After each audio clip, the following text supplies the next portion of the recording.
중심 체온이 올라가는 건 뭐다? 진짜 위험하다.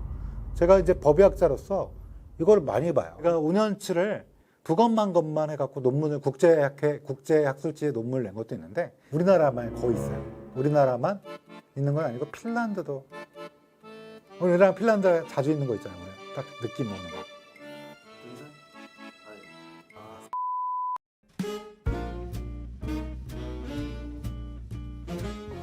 네, 안녕하세요. 서울대학교 의과대학 법의학교실의 유성호입니다.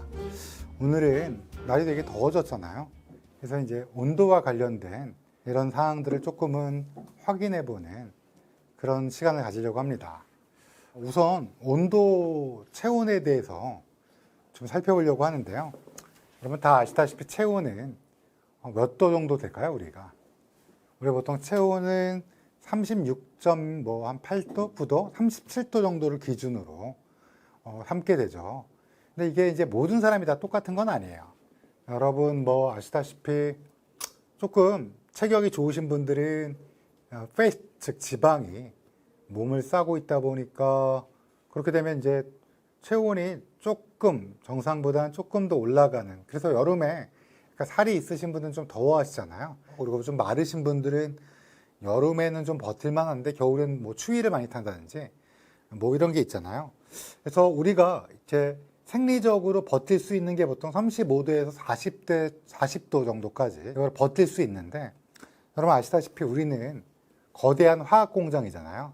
이 안에 화학 공장이 온도가 세팅돼 있어요. 37도 정도, 36점 몇 도 정도에서 가장 최적의 화학 공장이 돌아가는데, 이 온도가 너무 올라가거나 내려가게 되면 몸에서 화학 공장이 안 돌아간다는 거, 즉 대사가 되지 않는다는 거니까 그때쯤 되면 문제가 생길 수 있다라는 걸 우리 쉽게 추정할 수 있을 것 같아요. 한 가지 흥미로운 거는 시간대에 따라 체온이 조금 미묘하게 달라집니다. 사실 우리 몸이 가장 체온이 올라갈 때는 새벽이에요.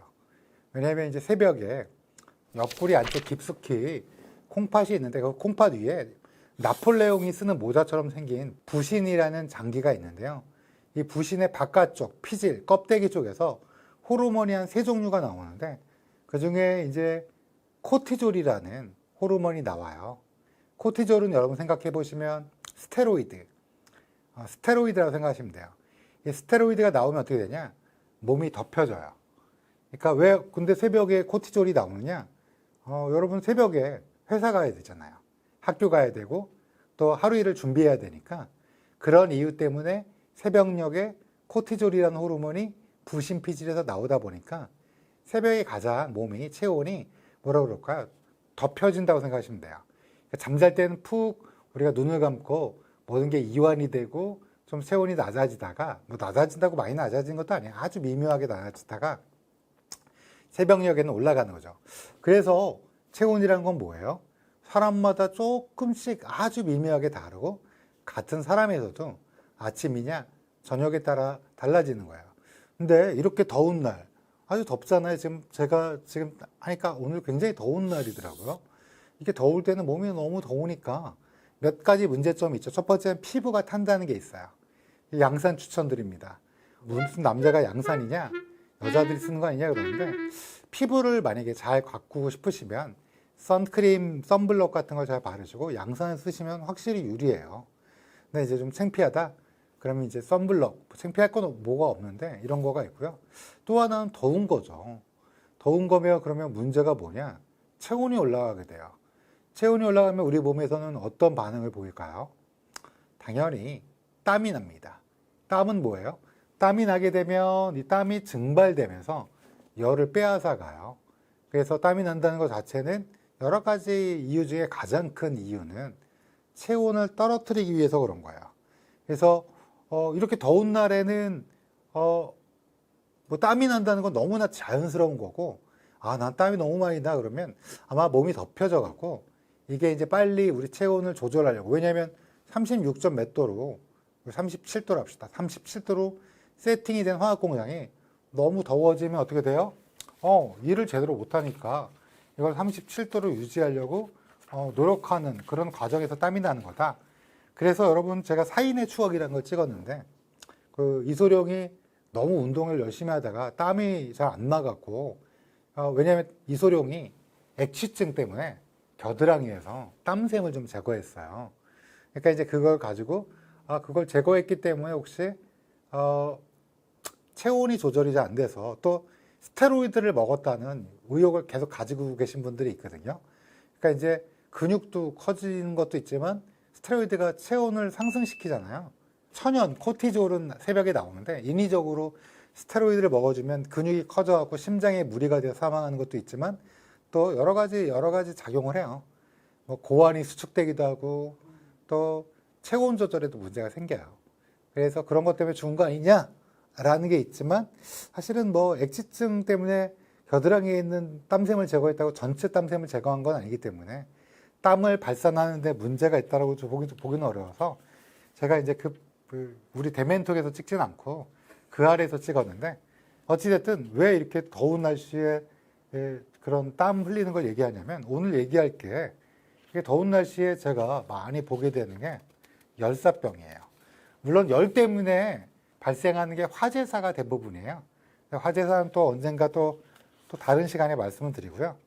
오늘은 열사병에 대해서 조금 말씀드리려고 그러는데 열사병은 여러분 알다시피 군대에서 정규적인 훈련이 아닌데 밤에 자다가 좀 얘기를 했다는 이유로 더운 날씨에 완종군장에 뭐 이런 거를 시키다가 사망을 한 분이 있었는데 그때 이제 횡문근 융해증 뭐 이런 얘기도 나왔고 그래서 이게 열사병과 어떤 게 있는지를 잠깐 말씀을 꼭 드리고 싶어서 제가 이걸 준비했는데요. 체온 조절에서 열사병이라는 게 생기면 첫 번째가 중추신경계 문제가 생기고요. 그러니까 저하가 되면서 의식이 낮아지고 처음에 이제 구토부터 시작해요. 왜 그러면서 막 너무 힘들고 막 뭐 누가 봐도 아파 보여요. 그러다가 이제 점점 땀을 안 흘리게 돼요. 무슨 말이냐? 이게 이제 발산 기능으로 그래도 땀을 조절하는데 이게 과도하게 이렇게 되면 문제가 생기면서 이게 제대로 되지 않고요. 또 하나는 이제 체온이 올라가게 되는 거예요. 당연히. 지금 아무리 더워도 여러분이 땀을 흘림으로써 어때요? 37도를 유지하는데 그러면 얼마만큼 올라가야지 열사병이라고 그러냐? 중심 체온이 40도를 초과하게 되면 그게 열사병이 되는 거예요. 그러면 열사병은 어떤 상황이냐? 초응급 상태예요. 열사병이 되면 몸을 움직일 수 없고 혼절하게 되는 거죠. 중추신경계 저하가 되면서 땀이 안 나고 땀이 날 수도 있고 안 날 수도 있는데 땀 나는 건 조금 덜 중요하지만 중요한 거는 중심 체온이 올라가는 거야. 그러면 여러분 우리 뇌는 제가 이렇게 만져보면 살아있는 사람 뇌는 물컹물컹해요. 여기에는 뭐 여러 가지 성분이 있지만 인지질, 지방 성분이 인과 같이 들어있는 인지질과 단백질이 많이 이루어져 있거든요. 근데 여러분 버터 같은 거 어때요? 뜨거운 열에 녹이면 그냥 스르르 녹죠. 그래서 우리가 거기 빵도 구워 먹고 그런 건데 우리 뇌의 성분도 지질이 있어요. 단백질도 있고. 그러면 어때요? 열이 뜨거운 피가 40도 이상 되면 어떻게 되겠어요? 당연히 뇌도 맞아요. 녹아요. 녹는다는 표현이 약간 너무 자극적이긴 한데 그렇지만 와닿죠. 뇌가 녹아버려요. 그러니까 중추신경계가 저하되면서 그냥 쓰러지는 거예요. 그러면서 근육도 붕괴가 돼요. 그런 거를 횡문근 융해증이라고 그래요. 그래서 열사병과 횡문근 융해증이 같이 오는 경우가 굉장히 많아요. 그러니까 우리가 혹석이라는 건 덥다는 뜻이잖아요. 우리가 아무리 군인이라도 훈련을 시키지 않아요. 그리고 또 어때요? 마라톤도 대회도 혹서기에는 열리지 않아요. 왜냐면 막 뛰다 보면 어때요? 열발산에 문제가 생길 수 있고 그러면 중심 체온이 올라가면 뇌에 영향이 끼치고 그다음에 어떻게 돼요? 여러 가지 장기에도 다 영향을 끼치니까 뇌가 문제가 되면 그러면 초응급 사망까지 이를 수 있거든요. 의사들은 그러면 열사병 환자가 오면 어떻게 될까요?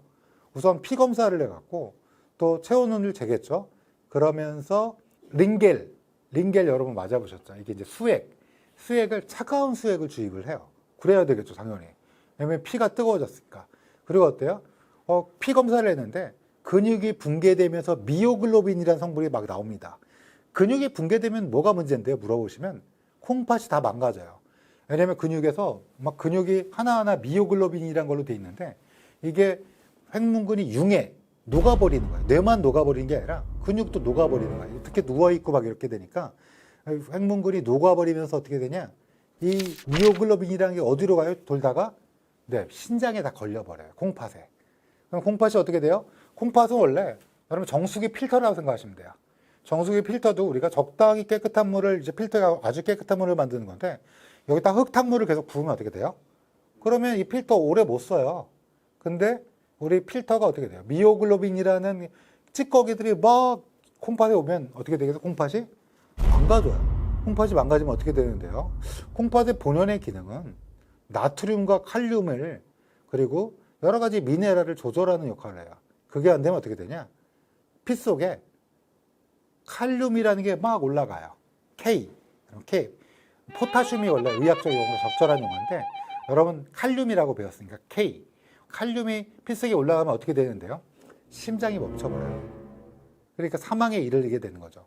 결론적으로는 굉장히 위험한 병이다. 열사병. 열사병은 콩팥이 안 망가지더라도 위험해요. 뇌가 망가지니까. 심장도 망가지고 심장도 막 녹는다는 표현이 돼요. 그러니까 어떻다? 우리가 제일 중요한 거는 이렇게 더운 날에는 작업을 하지 않는 게 제일 좋습니다. 작업을 불가피하게 해야 된다? 짧게 하고 쉬어야 돼요. 그래서 여러분 공사 현장, 가장 치열하게 건설 현장이 가장 치열하잖아요. 공사장이. 거기서도 이런 혹서기에는 쉬게 하고 군인들은 어때요? 군인들은 진짜 소중한 존재예요. 여러분 아시겠지만 우리가 만약 혹시 우리나라에 문제가 생기면 우리를 보호해 줄 수 있는 건 유일하게 군인밖에 없어요. 훈련 좋죠. 훈련 중요한데 근데 굳이 이런 뭐 과도하게 열발산이 제대로 안 될 정도로 뛰게 하거나 그러면 열발산이 안 되기 때문에 인위적으로 굉장히 막 열사병에 가까운 병이 생겨요. 분명히 생겨요. 그렇게 하는 건 옳지 못하다. 그래서 되게 열이 막 올라가면 어떻게 돼요? 열이 올라가면 처음에 열경련이라는 게 생겨요. 이거는 체온이 올라가진 않아요.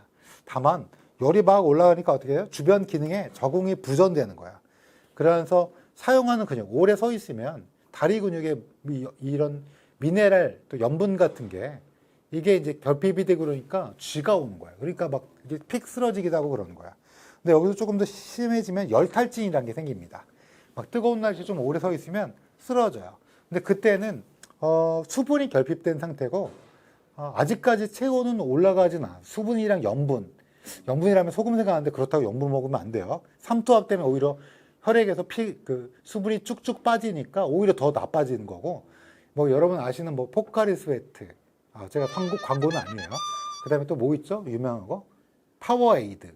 뭐 그런 거 있잖아요. 그런 것들을 적당량을 천천히. 너무 빨리 마시면 어떻게 돼요? 그냥 물을? 그리고 막 마라톤 뛴 다음에 목말라고 너무 마시면 뇌부종 생겨요. 물이 갑자기 혈관 안으로 쫙 들어가니까. 그러니까 이제 위험하니까 이 열탈진이나 열피로가 생기면 막 어지럽기도 하고 그렇지만 중심 체온이 올라간 건 아니기 때문에 천천히 수분을 보충해 줘야 돼요.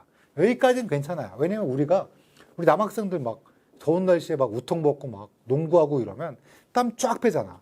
그럼 뭔가 막 이게 땡겨갖고 쭉쭉 마시면 몸이 좀 살아난다는 느낌, 10대, 20대 느낄 수 있는 그런 뭐라 그럴까? 특권. 더운 날에 운동하고 근데 너무 더울 때는 안 하더라도 근데 이런 열탈진까지는 괜찮은데 열사병, 중심 체온이 올라가는 건 뭐다? 진짜 위험하다라는 거를 꼭 제가 이제 법의학자로서 이걸 많이 봐요. 이걸 근데 어디서 많이 보냐면 여러분 뭐 우리나라에 더운 데가 어디예요? 저기 내륙 지방이 좀 더워요. 합천, 함양 이런 데서 할머니 할아버지가 밭에 무슨 작업을 해야 돼. 30몇 도인데 밖에 나가세요. 그거 좀 막아야 돼요. 사실은 꼭 필요하지 않으면 왜냐하면 할머니 할아버지들이 이런 작업을 하다가 돌아가시면 어떻게 되느냐 이러면 그 자체가 문제가 119가 오고 막 추정하는 거예요. 뭘로 추정해요? 열사병으로. 진단 기준이 뭐라고 그랬죠? 첫 번째가 체온이 40도 이상 올라가야 되고 두 번째가 땀이 나지 않고 세 번째가 중추신경계 저하인데 체온을 119 아저씨들이 기록을 잘 안 해요. 시골에서는. 제가 119 분들을 뭐라고 폄하하는 게 아니라 꼭 해야 되는 게 119고 또 이분이 병원에 가면 이미 돌아가신 경우가 많아요. 왜냐면 밭 같은 데서 막 뜨거운 날씨에 막 작업하시다가 쓰러졌는데 늦게 발견돼요. 그러면 이거를 할머니, 할아버지를 이제 병원까지 모셔가는데 119도 체온을 측정 안 해. 그 다음에 병원에서 체온을 측정 안 해. 그럼 무슨 문제가 생기느냐? 보험이라는 게 있어요, 여러분. 뭐 이게 돌아가신 분 앞에서 돈 얘기하느냐 이렇게 꾸짖을 수도 있지만 중요해요. 사실 솔직하게. 그리고 장례 치르고 또 중요한데 근데 이런 거를 못 받을 수도 있어요. 솔직히 말하면. 예, 그래서 119나 아니면 병원, 동네 시골 병원이라고 뭐 무시하는 게 아니라 막 급박하니까. 하지만 우리가 바이탈 사인이라는 게 있어요. 활력 징후, 혈압, 맥박, 호흡수, 그리고 체온이에요. 근데 그거를 측정해 놓지 않으면 이게 심장으로 돌아가셨는지 아니면 정말로 근데 노인분들은 다 아프시잖아요. 어디가 한 군데는. 그러니까 이제 이게 상해나 재보험을 받지 못하는 결정적인 이유가 될 수가 있어요. 그러니까 이제 제일 중요한 건 뭐예요? 너무 더운 날씨에는 작업을 하지 않게 하는 게 제일 중요하고 꼭 체온을 측정해야 된다라는 게 중요하다. 체온은 어떻게 측정하는데요? 중심 체온은 간단해요. 그냥 입안이나 뭐 만약 돌아가셨으면 직장 내 체온을 의사가 재거나 119 구급대원분들께서 꼭 재주셔야 돼요. 그래야지 보험회사 입장에서도 클리어하게 이게 이런 것 때문에 돌아가셨구나 하고 얘기해 드릴 수가 있는 거예요. 그래서 오늘 간단하게 짧게 얘기 드렸지만 일단 뭐예요?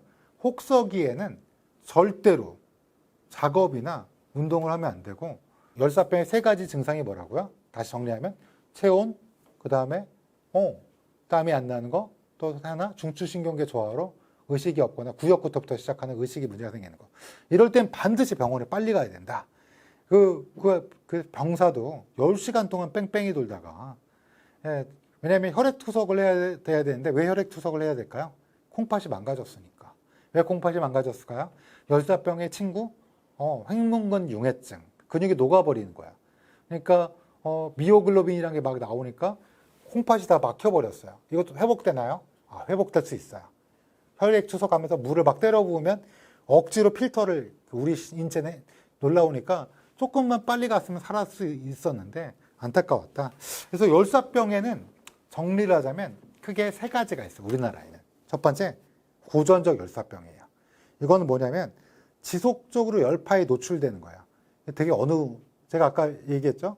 내륙 지역, 합천이나 함안 뭐 이런데 합천이나 함안에서 하신 분들 죄송합니다. 제가 주로 거기서 많이 이제 그런 거를 받아갖고 합천이나 함안 뭐 이렇게 내륙 지방 뭐 경북에도 많겠죠? 더울 때 낮에는 하지 마셔라. 할머니 할아버지들 할머니 할아버지가 아니더라도 조금 고령층이시면 반드시 쉬어라. 이런 게 뭐라고요?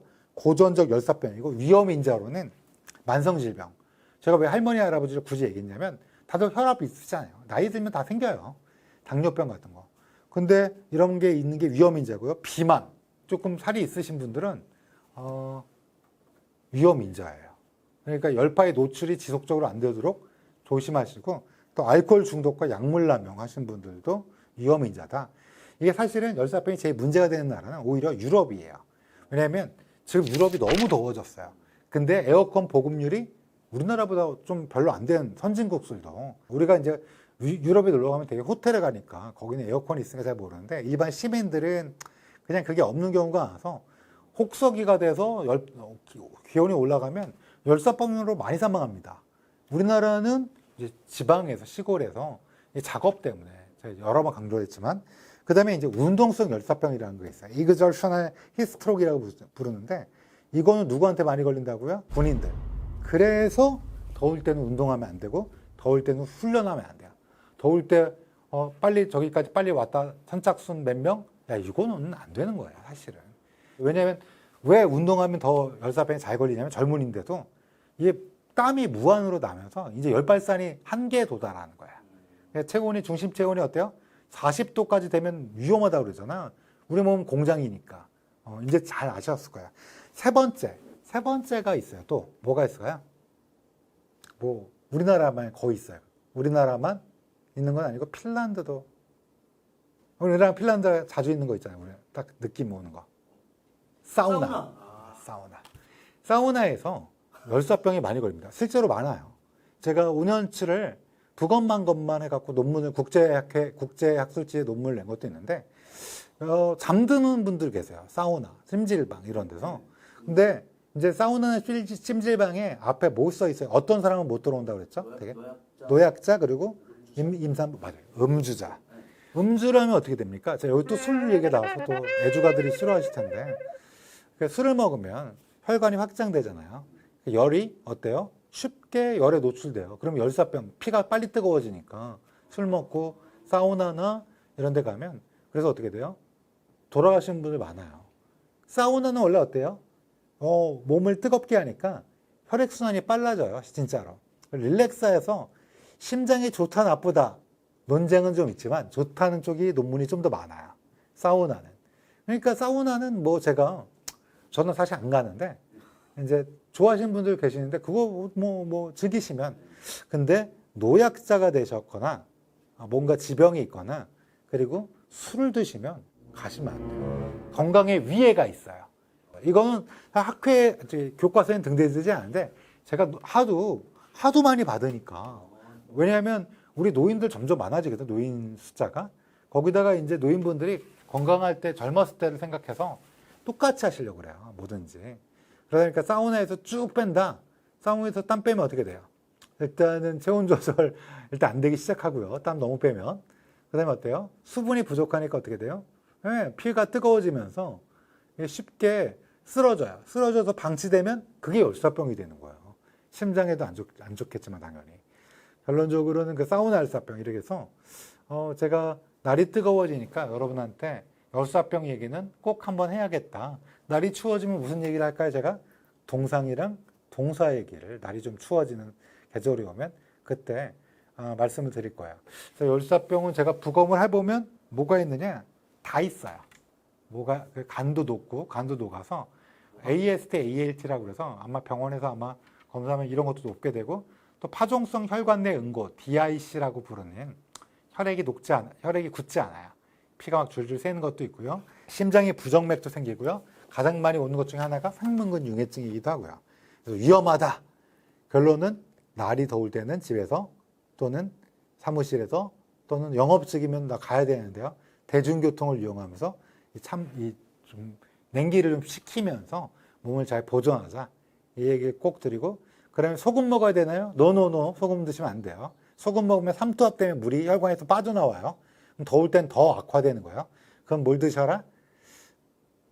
특정 상표를 얘기해서 그런데 포카리 스웨트 그다음에 뭐 파워에이드 또 뭐 있죠?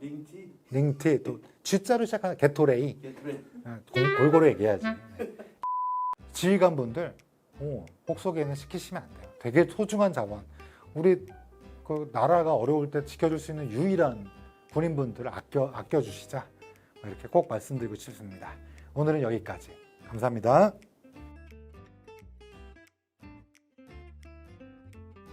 재생이 됩니다. 횡문근 융해증은 급성 응급이긴 한데 일단 제일 중요한 게 근육 녹는 거는 아마 운동하시니까 혹시 내 근육이 뭐 이런 근육 소실 근육 이런 근손실 이런 거 생각하시는데 그건 또 키울 수 있어요. 근데 문제는 콩팥이에요. 그걸 빨리 치료받아서 한다 그러면 방금 말씀하신 것처럼 근손실 회복할 수 있습니다. 적절한 근육 운동을 통해서 회복할 수 있고 횡문근 융해증은 안 와야 돼요. 그러려면 제일 중요한 거는 이런 더운 날에는 어디 가셔야 돼요? 헬스장, 시원한 데서 운동을 하시는 게 좋겠다. 안녕하세요. 서울대학교 의과대학 법의학 교실 유성호입니다. 지난 시간에 아마 여러분들 열사병 얘기를 아마 보셨을 거예요. 여름철의 대표적인 온열 질환인데 이거 말고 또 그러면 여름철에 법의학에서 많이 보게 되는 게 무엇인가? 일단 말씀드리도록 하겠습니다. 옛날엔 꽤 많이 물어본 게 있었어요. 선풍기 틀고 자면 죽느냐? 그래서 이런 걸 팬데스라고 하는데요. FAN, 팬이 이제 선풍기잖아요. 그리고 데스가 죽음이니까 선풍기 때문에 사망하는 게 맞냐? 이제 아마 여러분 대부분 아실 거예요, 이제는. 선풍기로 사망하기에는 좀 어렵다. 그러면 왜 그 얘기가 나왔느냐? 음모론은 많죠. 정부에서 이게 전기를 많이 쓰니까 이제 옛날에는 이제 전기가 모자랐으니까 그랬다라는 음모론부터 시작해서 마침 더운 여름에 선풍기를 쐬고 죽은 사람이 많아서 그랬다. 이렇게 생각이 되는 거죠. 근데 이제 이거를 이제 과학적으로 한번 어떻게 이게 왜 아닌지를 한번 생각해 보면 우선 선풍기가 틀면 왜 죽을까요? 하고 물어보면 옛날에 모 의과대학 교수도 죽을 수 있다. 선풍기 때문에. 이렇게 얘기한 첫 번째 이유가 저체온이에요. 이제 선풍기를 틀고 자면 혹시 체온이 떨어져서 죽지 않느냐? 사실 그러기는 어려워요. 여러분 아시다시피 선풍기라는 거는 시원한 건 우리 몸에 기화라고 그래서 약간의 이렇게 물방울 같은 게 있을 때 이게 이제 기체가 되면서 주변 열을 빼앗아 가면서 가는 게 이제 가장 큰 원리인데, 그래서 더운 여름날 땀방울 있을 때 선풍기 바람 불어오면 식으면서 되게 시원하잖아요. 그런 원리인데, 그것 때문에 중심 체온이 사망에 이를 정도면 34도 이하로 쭉 내려가야 되거든요.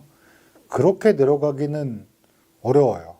그게 만약에 가능하다라고 하면, 여러분 잘 모르시겠지만 코마에 빠진 사람들이 큰 종합병원에 오게 되면 코마, 콘수 상태에 있는 사람들한테 많이 쓰는 방법 중에 하나가 저체온요법이에요. 이 저체온요법을 쓰기 위해서 굉장한 많은 노력을 기울이는데, 만약에 선풍기만으로 체온을 떨어뜨릴 수 있으면 그냥 뭐 코마에 빠진 사람 선풍기 한 2대 켜놓고 저체온요법이다 하면 되는데, 그렇게 해서는 체온이 떨어지지 않거든요. 그리고 이런 것도 실험이 실제로 또 있습니다. 그래서 저체온은 힘들고요. 두 번째는 많은 분들이 방문 닫고 선풍기를 쐬면 공기가 모자라서 이산화탄소가 충만해서 방 안에 사망할 수 있다 그러는데, 아무리 환기가 안 되는 데라도 산소가 결핍이 돼서 죽으려면 거기를 완전하게 밀봉을 해야 되는데, 그건 대단한 기술을 요하거든요. 아무리 창문을 닫았어도 우리가 눈에 보이지 않지만 산소가 있다, 공급이 된다. 그리고 선풍기의 모터 자체는 촛불처럼 산소를 소모하지 않는다. 그래서 산소가 모자르지 않는다. 이렇게 생각하시면 될 것 같아요. 세 번째는 또, 얼굴에 쐬면 숨 막히지 않느냐. 뭐 이렇게 얘기하시는데, 아마 선풍기 바람이 한 6, 7m/s, 그러니까 1초에 한 6, 7m면 강풍일 거예요, 아마. 근데 여러분 만약에 그 정도의 숨이 막힌다면 폭풍우 치는 날 바깥에 나가면 모든 사람이 숨 막혀 죽어야 되잖아요. 막 바람이 쌩쌩 부는데 폭풍우 치는 날 7, 8m/s보다 더 강하게 바람이 불 수 있거든요. 그러니까 1초에 초속 7, 8m. 결론적으로는 선풍기로는 사람이 죽지 않는다. 근데 이제 오랫동안 그렇게 믿어와서 우리나라 선풍기는 좀 특이하게 모든 선풍기에 타이머 넙이라고 그래서 똑깍 해서 몇 분 뒤에 꺼지는 거, 타이머 장치가. 근데 이제 외국에 나가보시면 알겠지만 동남아 이런 데 나가보시면 타이머 넙, 즉 그 타이머가 거의 없어요. 그냥 돌아가요, 계속. 그래서 이거 켜고 잤다가 큰일 나는 거 아닌가, 뭐 그렇게 생각할 수도 있는데 그렇지 않다. 다만 오히려 너무 그 더운 데서 방문을 닫고 선풍기를 켜면 좀 열 발생이 될 수도 있다, 이렇게 걱정은 해볼 수 있는데, 그게 이제 왜냐하면 모터니까요. 근데 그게 이제 사망에 이를 정도냐라고 부르면 인과관계가 있다고 보기는 좀 어렵다. 예전에 되게 좀 재밌는 판결이 하나 있었는데, 물론 항소심에서 바로 깨졌지만 에어컨을 켜놓고 잤는데 에어컨이 외적 요인이다라고 판단한 판결도 있었어요. 그러니까 우리가 에어컨을 켜고 잤는데 사람이 사망했다. 그러면 범인은 에어컨이냐? 이렇게 얘기하기는 힘들어요. 뭐 냉방병 얘기를 하시는데 흔히 냉방병은 질병명이 아닙니다. 그냥 컨디션이에요. 이건 그냥 다른 면역력이 떨어져서 바이러스가 침투해서 생긴 뭐 이런 걸로 생각하는 거지. 그래서 냉방병으로 사망한다는 건 사실 생각하기 좀 어려워요. 이건 그냥 제 뇌피셜이 아니라 국제적으로 그렇게 생각한다. 실제 과학적으로 생각해봐도 그렇다. 이렇게 생각할 수 있겠어요. 또 여름철에는 또 뭐가 날까요? 날씨가 불안정하니까 아무래도 뭐 천둥, 번개가 많이 치죠. 혹시 번개는 뭔가요? 맞아요. 전기입니다. 이 번개는 구름 속에서 생기는 전개 방전이에요. 구름은 아주 높은 데 있는 구름은 양전하를 띠고, 그 다음에 이제 아랫 구름은 음전하를 띠는데, 원래 이렇게 잘 연결이 돼야 되는데 갑자기 전기가 방출이 바깥으로 되는 거예요. 많은 번개는 그냥 구름 속에서 어가강 해갖고, 우리 왜 항공기 재난을 다룬 뭐 영화 같은 데 보면 항공기가 막 가는데 막 지지직 막 이렇게 보이잖아요. 그냥 보통 구름 위에 보이는 게 벼락인데, 근데 이게 땅으로 떨어지면 이걸 뭐라고 그러죠? 다른 말로? 낙뢰. 그래서 이 벼락은 뭐 다 합친 거예요. 구름 위에서 막 치는 거, 구름에서 땅으로 떨어지는 거 다 합쳐 벼락이고, 되게 이게 떨어진 거를 낙뢰라고 해요. 벼락은 사실 우리나라에서는 아주 많이 돌아가시진 않아요. 지난 10년간 한 30명이 조금 안 되는 분들이 돌아가셨어요. 저도 이제 그 중에 한 분을 이제 검사를 했고요. 근데 돌아가신 뿐만 아니라 부상 입은 분들은 되게 많아요. 그럼 벼락을 맞으면 왜 위험할까? 벼락은 일단은 몇 볼트나 될까요, 혹시? 수억 볼트에 해당돼요. 그래서 뭐 전압으로 따지면 수억 볼트고 3만 암페어 정도가 흘러서 이 정도 자체가 굉장히, 근데 1초가 안 돼요. 빠지직 하고 나오는 건데 1초가 안 되지만 그 자체가 워낙 강력한 거라 직접적으로 맞으면 사망할 확률이 한 50% 정도 돼요. 특히 머리에 맞게 되면 한 80%까지 올라가게 돼요. 그러면 벼락을 맞으면 왜 죽냐? 심장이 전기 때문에 자율적으로 뛴다고 그랬는데 이 심장의 전기가 방해를 받아요. 그래서 심정지가 즉각적으로 일어날 수 있고요. 뭐 가끔 우리가 이제 영화 같은 데 보면 벼락 맞으면 머리가 이렇게 막 쓰고 막 까매지고 이런 거는 그냥 부수적 효과고, 진짜 위험한 거는 첫 번째 심장이고요. 두 번째는 우리 몸은 물이 70%가 넘어요. 그래서 저항이 높아요. 저항이 생기면 뭐가 발생해요? 열이 발생해요. 그래서 몸이 타요. 근데 타는데 좀 특이하게 타는 경우가 많아요. 어떤 거냐면 나뭇가지가 몸에 쭉 새겨지는 거.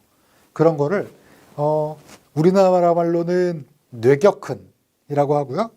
이제 외국에서는 리텐버그라고 그래서 몸에 이렇게 나뭇가지 모양으로, 그래서 이거 무협지 좋아하시는 분들은 뇌도 그래갖고 이걸 꽝 치면 막 벼락이 떨어져서 몸에 막 이런 문양이 생긴다 막 이런 무협지에 나오는데, 뭐 말도 안 되는 얘기지만 사실 무협지야 뭐 다 말이 안 되지만 재미로 읽는 거니까. 근데 그런 것들이 생기면서 몸이 타면서 또 아주 큰 부상이나 사망까지 이를 정도가 돼요. 가장 많이 부상을 입는 거는 인다이렉트 플래시, 사이드 플래시라고 그래서 이게 전기가 튀는 거예요. 그래서 되게 열 손상이 많습니다. 또 뭐가 있느냐? 벼락에 맞더라도 다 죽는 게 아니라 반만 죽어요. 반 정도. 특히 머리에 맞으면 80%인데 그냥 몸에 맞으면 한 50% 정도거든요. 근데 간접적으로 맞은 사람도 가장 많이 손상받는 부위는 어디냐? 고막입니다. 고막은 80%가 손상이 돼요. 고막이 그러면 재생이 되느냐? 이 정도면 재생이 되죠. 저 정도면 재생이 좀 어려울 수도 있고, 어찌됐든 이제 고막의 파열이, 양쪽 고막 파열이 오는 게 거의 80에서 90% 되고, 그 다음 두 번째가 전신 화상입니다. 아까 얘기했죠? 그런 좀 특이한 화상 모양으로 나오게 되고, 일단 살아나기만 하면 회복이 돼요. 우리 인체는. 이제 살아남느냐 못 살아남느냐가 문제죠. 그럼 어떻게 피하냐? 어떻게 피할까요? 행정안전부에서 30-30 룰이라는 게 있어요. 행안부에서. 뭐냐? 일단 여러분 벼락의 속도는 얼마나 될까요? 1초에 얼마나 갈까요? 10만 킬로미터를 가요. 빛의 속도는 얼마죠? 1초에 30만 킬로미터. 그러니까 빛의 속도의 3분의 1이에요. 이 잘 안 와닿나 본데 지구 둘레가 몇만 킬로미터인지는 아시죠? 4만 킬로미터잖아요. 그러니까 원래 그 1초에 지구를 8바퀴 정도 돌죠, 빛이. 근데 번개는 1초에 지구를 2.5바퀴를 돌 수 있어요. 그 정도로 엄청 빨라요. 근데 어떻게 피하냐? 대신 천둥이란 게 같이 쳐요. 꽝꽝꽝 하면서 딱 번개가 쳤는데 천둥은 좀 이따 쳐요. 왜? 얘는 정말 빠르고 천둥은 음속이니까 1초에 기껏해야 많이 못 가죠. 그러니까 어때요? 속도의 차이가 나요. 그러니까 꽝꽝꽝 하고 천둥이 들리면 30초 내에 피하시는 거야. 어떻게 피하냐? 일단 서 있으면 안 돼요. 특히 막 키 큰 분들, 또 아니면 가까운 나무 밑에 있어도 좀 위험해요. 들판에 서 있으면 제일 위험하고, 차라리 나무 밑에 앉겠다. 왜냐면 나무가 커버해 주니까. 그래서 이제 전기가 흐를 수 있으니까 좀 위험하지만, 결론적으로는 30초 내에 안전시설로 피한 다음에, 그 다음에 30분 동안 번개가 치면 그거 보고 한 30분 동안 어영부영하고 기다린다. 이게 제일 안전해요. 이게 우리나라에서 어디서 제일 많이 벌어질까요? 바닷가.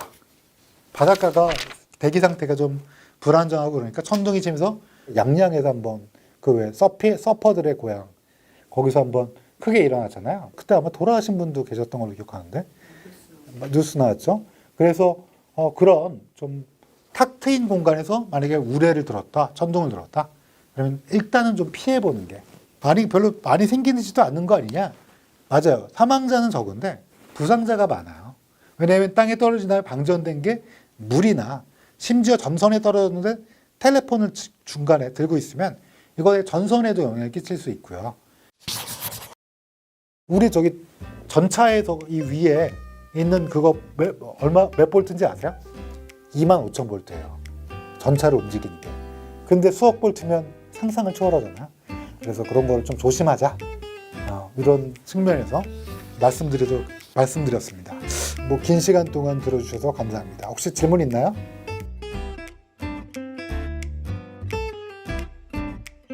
만약에 피할 때가 마땅치 않으면 바위 옆이나 낮은 곳에 그냥 누워서 휴대폰 보면 돼요. 그냥 이렇게 슬슬 앉아서 떨어질 수 있다 참. 그냥 앉아서 그냥 빈둥빈둥 내 생각하고 있는 힘껏 부모님께 사랑한다 표현해야겠다 이 정도 생각하고 하면 될 것 같습니다. 자, 이 정도 하면 되겠죠? 네, 감사합니다.